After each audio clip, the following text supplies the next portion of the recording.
10% de la population a moins de 25 ans. Une jeunesse qui fait face à de nombreux challenges. L'éducation, la formation et l'emploi. L'ensemble des programmes des candidats présentent la jeunesse comme une priorité. C'est la classe d'âge la plus touchée par le chômage. La jeunesse représente le pilier de programme de tous ces candidats, comme on l'a dit. On va regarder tout de suite quelles sont les attentes de cette jeunesse vis-à-vis des 9 candidats à l'élection présidentielle au Congo. La jeunesse congolaise lance un appel aux candidats à l'élection présidentielle. En cette période électorale, les élèves et étudiants pensent ne pas être au centre du débat électoral. Celle-ci voudrait que le prochain président du Congo porte un regard particulier au sein de cette couche sociale qui réclame des meilleures conditions d'études. Je m'attends à ce que les infrastructures de base, notamment à la faculté de droit, soient vraiment de bonnes conditions, vraiment bien ordonnées, bien organisées aussi. Le jeune est au cœur même de la société parce que le fonctionnement d'un bon État est régi par la bonne condition des jeunes. Les attentes des étudiants et les jeunes Congolais en général, c'est mettre le jeune précisément au cœur du débat présidentiel. Parce qu'aujourd'hui, quand on voit les projets de société de tout un chacun, des 9 candidats, les jeunes ne sont pas placés au cœur même du débat, alors que la population congolaise est majoritairement jeune au Congo. Depuis le début de la campagne électorale, le 20 mars dernier, plusieurs candidats parlent au nom de la jeunesse. Mais aujourd'hui, la jeunesse congolaise demande aux candidats de passer de la parole à l'acte. Les jeunes souhaiteraient que les meilleurs élèves soient primés afin d'encourager les paresseux à plus d'efforts et la bourse des étudiants accordée dès la première année. Récompenser les élèves, on peut les doter parfois même des véhicules, on peut les doter des bourses. Récompenser, il y a les moyens pour ça. Il faut des récompenses pour les élèves qui font mieux, pour que ceux qui s'asseyent à la maison puissent revenir à l'école. Le président élu doit quand même revoir les problèmes des étudiants.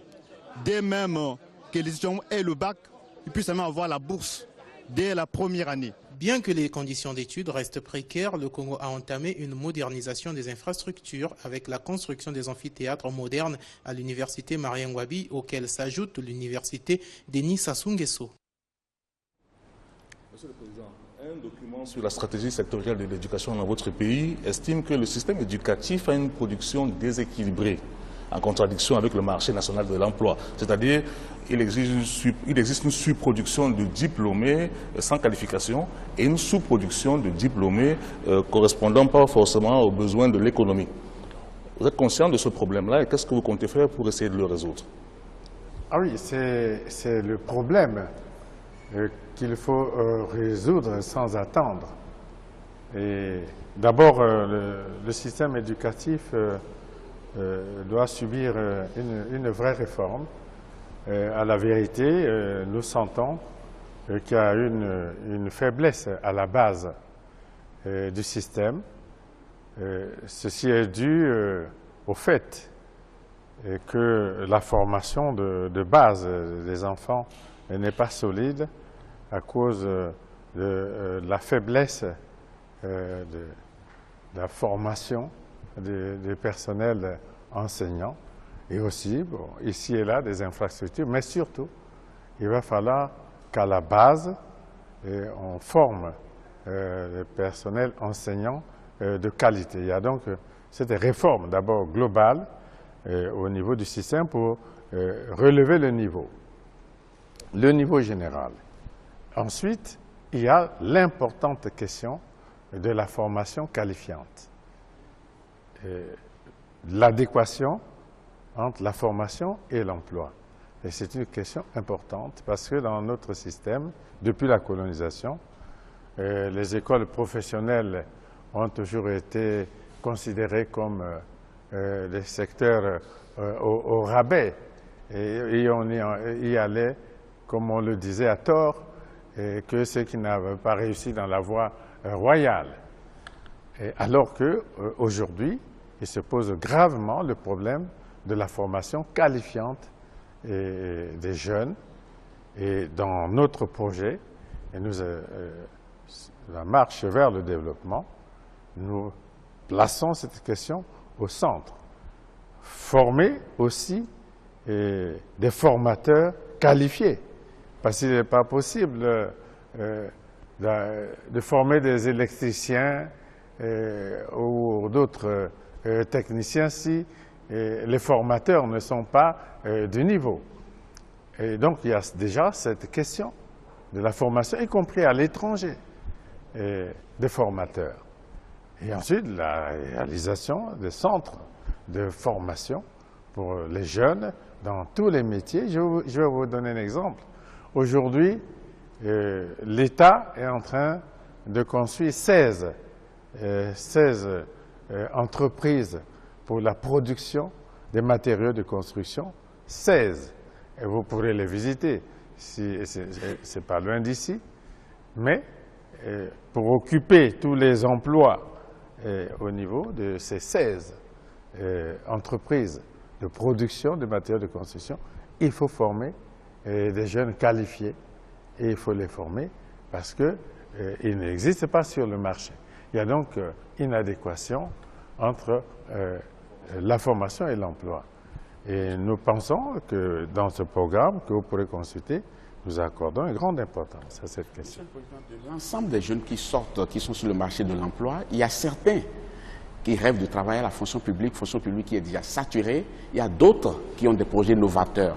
Et ces projets, ils n'ont pas accès au premier financement. Il va falloir trouver une solution. Quand bien même vous voulez trouver la parade pour que la formation elle soit qualifiante, elle soit professionnalisée, mais ceux-là qui sortent, il faudrait qu'ils puissent aller créer quelque chose pour ne pas être la charge de l'État. Alors, qu'est-ce qu'il faut faire? Et cela est aussi prévu dans notre programme. Par exemple, nous prévoyons de créer 3 incubateurs de projets, des centres où les cadres pourraient prendre en compte les jeunes qui ont un projet, pourraient les encadrer et les aider à former le projet et les aider à le mettre en œuvre. Deuxièmement, nous avons un projet qui existe maintenant, que nous avons reconduit dans ce programme, et c'est celui de la mise en place d'un fonds. Le projet existe, il est même mûr. Comment il s'appelle le projet? Le FIGA. Et c'est le fonds de garantie. C'est l'État qui va mettre en place un fonds de garantie et qui va surtout soutenir les projets de petites, moyennes entreprises, même de très petites entreprises. Quel est le mécanisme de fonctionnement de ce fonds de garantie? Est-ce que vous avez un ordre d'idée du montant qui lui est potentiellement alloué? Nous ne fixons pas de montant a priori, mais le principe c'est que nous mettrons des moyens importants dans ce fonds et qui servira de garantie auprès des banques, de toutes les banques. Les jeunes pourraient ainsi obtenir des crédits au niveau de toutes les banques pour la mise en œuvre de petites, moyennes entreprises, même de très petites entreprises. Ce fonds est à l'étude et même très avancé. Généralement, on dit qu'en période de période électorale, c'est la période des promesses. Vous avez parlé des incubateurs tout à l'heure. Quand est-ce que ces 3 incubateurs seront fonctionnels? Immédiatement après les élections, le gouvernement qui sera mis en place après les élections s'attaquera à ces problèmes-là de front. Vous garantissez aux jeunes ça, Monsieur le Président? Comment? Vous le garantissez aux jeunes que dès l'élection, si vous êtes élu? Mais les Congolais peuvent vérifier et que les promesses qui leur ont été faites par le Président en 2002 et en 2009, la plupart de ces promesses ont été tenues, même s'il y a eu des difficultés. Je crois que les Congolais le reconnaissent, disent que le Président, quand il promet quelque chose, il le fait. Et quand il y a des difficultés, il rend compte. Nous ne faisons pas de promesses fallacieuses parce qu'il y a l'élection présidentielle. Ce n'est pas dans notre état d'esprit. Monsieur le Président, je n'ai aucun doute que vous allez mettre en place le fonds dont vous avez parlé, le FIGA. Mais mon inquiétude, c'est par rapport au fonctionnement de ce fonds, parce qu'il ne faudrait pas que ça rejoigne un certain nombre de projets où ça devrait servir au grand monde, mais à l'arrivée, ça ne favorise que les privilégiés. Que ces personnes dont les parents ont déjà les moyens. Je veux parler de l'existence du fonds, de son fonctionnement et du mécanisme d'attribution aux Congolais. Il s'agit de s'intéresser aux jeunes qui ont des projets, des idées de projets. Il ne faut pas penser que parce qu'on est d'une famille favorisée qu'on a facilement une idée de projet. Peut-être ceux qui sont des familles favorisées se complaisent, non, dans le bien-être qu'ils ont. On va cibler des jeunes et qui ont de réels projets et je pense qu'il y en aura et il n'y aura pas de disparité de ce point de vue, non. Bon, parfois, Monsieur le Président, on a l'impression que vous avez une famille de 500 000 ou d'1 million de membres, quand on entend vos détracteurs dire « Oui, généralement, il a de belles idées, il a de beaux projets, mais ça ne profite qu'à ses proches, qu'à sa famille. » Est-ce qu'aujourd'hui, quand vous regardez, vous entendez ce type de discours, vous êtes capable, par rapport à la question de Babylas, de garantir qu'aujourd'hui, votre regard est porté vers l'équité, l'accès à tous les Congolais de ces projets? Mais de toute façon, si ce n'était pas cela le projet, voyez-vous, l'Afrique, en 2050, aura 2 milliards d'habitants, peut-être avec 70 ou 65% de moins de 25 ans.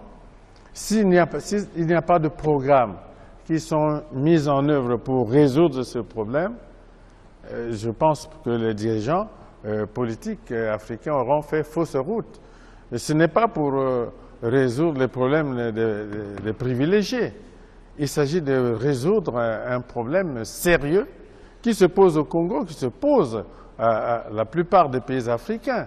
Le problème de l'emploi des jeunes, il s'agit d'un problème sérieux, grave, et qui n'est pas un problème à traiter dans les officines pour favoriser quelques privilégiés. Ce n'est pas cela la bonne piste. Vous avez pris, Monsieur le Président, des mesures importantes en faveur des jeunes dans la loi fondamentale. Notamment, vous avez abaissé l'âge minimal pour se présenter aux élections présidentielles. Il va falloir, on pourra être candidat à la présidence à 30 ans, législative 18 ans. Est-ce que ce ne sont pas des mesures électoralistes en vous disant qu'il y a quand même une large frange de la population qui vote, qui est jeune, et c'est un mode de séduction? Électoraliste, non. Et c'est la possibilité qui est justement donnée aux jeunes de s'intégrer à la marche du pays, de prendre le propre problème en main. C'est pas trop tôt, Monsieur le Président, 18 ans pour être député, 18 ans. Mais oui, mais ils sont enthousiastes, les jeunes, et ils ont salué la mesure. Et 18 ans, oui, et on est majeur. Ici, on est majeur à 18 ans et on vote. Et si on demande à un jeune de 18 ans, disons chez nous, les jeunes de 18 ans sont pour la plupart des bacheliers. Ils sont bacheliers à 18 ans. Un jeune bachelier, si vous lui demandez de voter et vous lui remettez votre projet de société, il le lit et il peut voter en toute connaissance de cause. Et je ne vois pas comment un jeune de 18 ans, s'il en a la volonté, comment il ne pourrait pas participer à un débat dans un parlement. 18 ans, chez nous, c'est des jeunes gens qui sont bacheliers. Et je ne vois pas qu'ils pourraient tous manquer d'aptitude. Je ne dis pas qu'on va mettre 1000 jeunes au Parlement, mais on peut en trouver 10, 20, 30 dans le pays qui siègent au Parlement. Et s'ils sont élus, parce qu'il faut qu'ils soient élus, et s'ils sont élus, c'est que quelque part dans le milieu qu'ils connaissent, dans le milieu dans lequel ils vivent, on leur a reconnu quelques aptitudes, parce qu'ils seront des élus, et ils ne seront pas nommés. Et ils seront élus par le plus grand nombre dans une circonscription électorale, ces jeunes-là. Et je suis sûr qu'on leur reconnaîtra quelques aptitudes. Ces jeunes qui seront élus sont appelés à devenir les dirigeants de ce pays, donc à gérer les ressources de ce pays. On parle beaucoup de diversification de l'économie parce que l'économie du Congo, ces 30 dernières années dans son développement, repose beaucoup sur les ressources pétrolières qui représentent 70% du PIB, 90% des exportations, 80% des revenus, une production qui a baissé de 10% entre 2012 et 2013, et parfois une production où certains se disent mais où passe l'argent de notre pétrole? Quel est l'objectif de ce développement? On va le voir dans ce sujet qui présente la diversification de l'économie de votre pays, et ensuite on va regarder comment est géré et comment sont gérés vos revenus pétroliers. du Congo dispose de nombreux atouts pouvant lui permettre de développer une économie hors pétrole. Avec une population relativement faible de 4,1 millions d'habitants, le Congo dispose de 10 millions d'hectares de terres exploitables. Son réseau hydrographique très développé ainsi que son climat favorable à l'agriculture fait de lui un pays relativement ouvert à d'autres pôles de croissance économique. On aurait pu commencer déjà dans les années 80 à imaginer des voies de sortie. Mais qu'est-ce que l'on a fait? On s'est lancé dans une politique dispendieuse d'infrastructures. La prépondérance de l'industrie pétrolière a rendu le pays particulièrement vulnérable suite à la chute du prix du baril de pétrole. De plus, le pétrole étant une activité offshore qui a très peu de lien avec l'économie locale, les ressources pétrolières constituent donc un secteur capitalistique qui ne crée pas beaucoup d'emplois. Le Congo doit donc diversifier son économie s'il veut lutter efficacement contre la pauvreté, car des secteurs comme l'agriculture et l'agroalimentaire sont créateurs d'emplois. Ce pays, avant que nous parlons de pétrole, avait déjà des richesses, comme l'agriculture et la forêt. Mais il se trouve, et tout le monde doit le savoir, que généralement à travers le monde, il y a ce qu'on appelle le syndrome hollandais. Dès qu'on a le pétrole, on a l'impression que la tendance est de désarmer tous les autres secteurs. Et nous devons reconnaître que notre pays a été touché par cette maladie. Mais le plus important, ce n'est pas d'être touché par la maladie. Maintenant, c'est de mettre en perspective les solutions alternatives. La nécessité s'impose d'améliorer le climat des affaires et rendre le pays plus attractif afin que les opérateurs privés s'installent et produisent davantage dans les secteurs manufacturiers ou de services tels que la transformation du bois, le transport et les télécommunications. On a lancé dans ce pays 2-3 projets, les villages agricoles. 37 milliards d'investissements. 7 ans après, on est au point zéro. Le prix de l'œuf n'a pas bougé. Le prix du poulet n'a pas bougé. Mais c'est quand même 37 milliards d'investissements. Et c'est sur fond d'emprunt. Au Congo, l'agriculture représente moins de 10% de l'économie et le pays doit importer 25% de sa nourriture. Même si l'urgence de développer des nouveaux pôles de croissance économique s'impose aujourd'hui, il faut néanmoins relever que la mise en place des infrastructures routières sont importantes pour assurer l'acheminement des marchandises dans les délais. À ce titre, l'amélioration du réseau routier ces 10 dernières années, dans le cadre de la municipalisation accélérée, laisse entrevoir de bonnes perspectives pour la mise en place de la diversification économique du pays. Président, vous contestez certains mots dans ce reportage, puisque je vous ai entendu me dire pendant le reportage dépenses dispendieuses. Oui. Mais vous avez entendu ces remarques déjà de vos concitoyens? Non,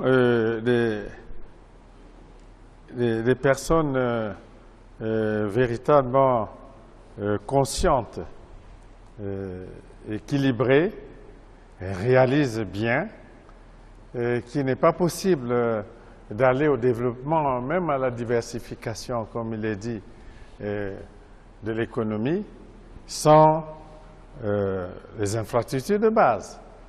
Je ne vois pas comment on pourrait développer l'agriculture, le tourisme et les autres secteurs de l'économie hors pétrole s'il n'y a pas de route, s'il n'y a pas d'électricité, s'il n'y a pas de ports maritimes fluviaux, s'il n'y a pas la fibre optique et s'il n'y a pas le transport aérien. Parler de dépenses dispendieuses d'infrastructures, il ne s'agit pas de la construction de palais. Et ce ne sont pas des palais qui ont été construits, et c'est le grand port en eau profonde de Pointe-Noire, qui est l'un des grands ports sur la côte atlantique d'Afrique. Et c'est la réhabilitation du chemin de fer, c'est la construction d'une route lourde de Pointe-Noire à Brazzaville sur 500 km et j'en passe. Donc il y a erreur, je crois. Et ceux qui tiennent ces propos pensent qu'ils induisent les populations en erreur, mais je viens de faire le tour du pays à travers la campagne des présidentielles. J'ai rencontré des populations qui sont enthousiastes et qui saluent l'avènement de routes à travers le pays. En troisième partie, on parlera de ces infrastructures et ces grands travaux. On a juste une inquiétude, c'est où passe l'argent du pétrole, je pense, Thierry. Monsieur le Président, parce que tout à l'heure, quand Constant en a parlé, vous avez semblé être un peu surpris, mais en même temps, le pétrole, c'est quand même 80% du budget de votre pays. Actuellement, le prix du baril est au plus bas. Quelle est la situation économique réelle de votre pays? Bon, la situation économique du pays subit les contre-coups du prix du baril du pétrole, cela va sans dire. Mais nous tentons d'ajuster nos budgets et nous tentons de prendre des mesures qui sont en rapport avec les recettes actuelles de l'État sans compromettre l'essentiel. Ne pas compromettre l'essentiel, c'est permettre toujours la marche de l'État, permettre le paiement régulier des salaires des agents de l'État, permettre un fonctionnement assez faible, mais fonctionnement toujours de l'État, et privilégier un certain nombre d'investissements qui sont prioritaires. Et aujourd'hui, nous continuons de cheminer dans cet équilibre-là, et en tenant compte, effectivement, oui, de cette situation particulière, la baisse des prix du pétrole. Mais nous faisons attention. Monsieur le Président, les Congolais sont bien heureux d'appartenir à ce pays qui est pétrolier, mais ils regrettent de ne pas profiter vraiment des recettes pétrolières. Ils disent, vous avez misé beaucoup plus sur les bâtiments en laissant les hommes. Est-ce qu'on ne va pas inverser le paradigme? Et si oui, par quel mécanisme? Mais on n'a pas construit que des bâtiments au détriment des hommes. Et sinon, on n'aurait pas accordé une si grande importance aux problèmes de santé des populations. On n'aurait pas décidé d'un vaste programme, croyez-moi. Quand j'ai circulé dans tout le pays au cours de la campagne, j'ai vu de l'eau potable dans les plus petits villages. C'est un programme salué par les populations, de l'eau potable que nous avons apporté à plus de 2000 villages du Congo, de l'eau potable pour les populations. Je passe sur les mesures comme la gratuité de la césarienne, le traitement du paludisme gratuit pour les enfants de 0 à 15 ans, etc. Une série de mesures. Je passe sur l'augmentation des salaires et des agents de l'État au cours de cette période à plusieurs reprises. Et tout ceci sans préjudice pour les programmes dont je viens de parler, et qui sont les programmes de base qui permettront la marche en avant de l'économie du pays. Un des soucis de base aussi, Monsieur le Président, pour revenir à l'ensemble de la gestion du pétrole, c'est la transparence dans sa gestion. Vous venez d'entreprendre avec votre gouvernement une réforme du Code pétrolier qui ambitionne de faire de la Société nationale des pétroles du Congo le pivot de l'amont pétrolier congolais. Elle doit désormais détenir les permis relatifs au nouveau bloc. Qu'est-ce que cela va concrètement changer dans ce secteur? Et on a aussi vu que le Congo a adhéré à le programme de transparence des extractions des matières premières et des mines, donc pour plus de transparence. Est-ce que vous pouvez garantir aujourd'hui que l'avenir, l'extraction de ce pétrole, peut se faire dans une plus grande transparence que ce que vos détracteurs disent de son exploitation actuelle? Ils parlent des questions qu'ils ne maîtrisent pas. Alors, comme vous les maîtrisez, expliquez-les-nous, Monsieur le Président. Expliquez-les-nous de manière plus claire. Parce que s'il n'y avait pas de transparence dans ce secteur, le Congo n'aurait pas été admis à l'ITIE. D'autres pays cherchent à être admis au système de l'ITIE et n'y parviennent pas. Mais le Congo a été admis à l'ITIE justement parce que après de longs travaux avec des partenaires, il a été établi que la gestion du secteur extractif, notamment du pétrole, est transparent. Et sinon, comment comprendre que toutes les recettes du pétrole soient présentées et sont présentées au Parlement? C'est le Parlement qui regarde quelles sont les recettes du pétrole dans l'année et comment elles sont réparties par secteur. Et chaque année, il y a une loi de règlement. Monsieur le Président, et il y a la Cour des comptes et de discipline budgétaire. Permettez-moi de rebondir sur quelque chose. Vous avez dit tout à l'heure que sans l'argent du pétrole, on n'aurait pas permis la gratuité de la césarienne, les soins gratuits pour les enfants de 0 à 5 ans par rapport au PALU. Non, ce sont des décisions prises par le gouvernement. Bien entendu. On imagine quand même que ce n'est pas sans ressources. Mais est-ce que vous êtes quand même au courant que la plupart des personnes qu'on interroge aujourd'hui estiment que la gratuité de la césarienne, ils n'en profitent pas. La gratuité des soins de PALU, ils n'en profitent pas. Et là, aujourd'hui, il y a des quartiers entiers de Brazzaville qui bénéficient de l'électricité peut-être 2 jours par semaine. Et l'eau aussi, qui est une ressource naturelle, ils n'en bénéficient pas. Non. Quand on est dans un état pétrolier, on se retrouve devant ces dysfonctionnements, est-ce qu'on va se poser la question, est-ce qu'on bénéficie réellement de revenus du pétrole? Bon, il ne faut pas faire d'amalgame. Il y a une différence entre la mesure prise, sérieusement prise, et sa mise en œuvre par les agents de l'État. C'est surtout cela que je mets. Bien. Alors, la mesure, elle est bien prise et les moyens mis en œuvre pour cela. Le comportement des agents de l'État, car il y en a, et lorsque une décision est prise pour garantir la gratuité, bon, quelques agents véreux roulent en sens contraire. Cela, on peut le retrouver. Mais la décision, la volonté politique, c'est celle de faire que la césarienne soit gratuite et qu'il y ait le traitement du paludisme, etc. Quant à l'eau, prenons Brazzaville, le gouvernement a lancé des programmes de production de l'eau potable pour Brazzaville et ce programme a été réalisé. Il y a une production suffisante de l'eau potable pour Brazzaville et il ne reste que la mise en œuvre des réseaux. Voyez, pour que, même s'il y a des réserves d'eau, vous ne pourrez être content que le jour où le tuyau arrive devant votre maison et rentre dans la maison.